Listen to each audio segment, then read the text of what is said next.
Social मीडियावर दररोज कोणता ना कोणता व्हिडिओ व्हायरल होतच असतो। पण आजच्या या व्हिडिओमध्ये जे काही झाले हे पाहिल्यावर तुम्ही देखील रडल्याशिवाय राहणार नाही। रशियातील एका सर्कसमधील हत्तीचा त्याच्या सहकार्याच्या मृत्यूवर शोक व्यक्त करणारा एक हृदयस्पर्शी व्हिडिओ सध्या सोशल मीडियावर खूपच व्हायरल होत आहे। हा व्हिडिओ पाहिल्यानंतर कोणीही भावनिक होईल, कारण हत्तीच्या वागण्यावरून स्पष्टपणे दिसून येते की तो त्याच्या साथीदाराच्या मृत्यूवर किती दुःखी आहे।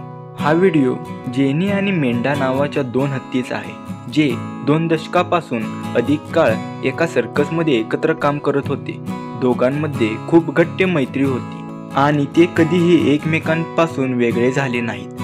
दोघेही सर्कसमध्ये एकत्र परफॉर्मन्स करायचे, पण अलीकडे जेनी आजारी पडली आणि तिचा मृत्यू झाला। जेनीच्या मृत्यूमुळे मेंढा खूप दुःखी झाली। जेनीच्या मृत्यूनंतर जेव्हा डॉक्टरांनी तिची तपासणी करण्याचा प्रयत्न केला तेव्हा मेंढा रागावली आणि त्या हत्तीने जेनीला कोणालाही हात लावून दिला नाही।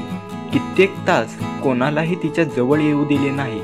तो वारंवार जेनीला तिच्या सोंडने उठवण्याचा प्रयत्न करत होता, जणू काही तो मिठी मारून तिला "तू उठ, मी तुझी वाट पाहतो" असे संवादन साधून तिला उठवण्याचा प्रयत्न करत होता।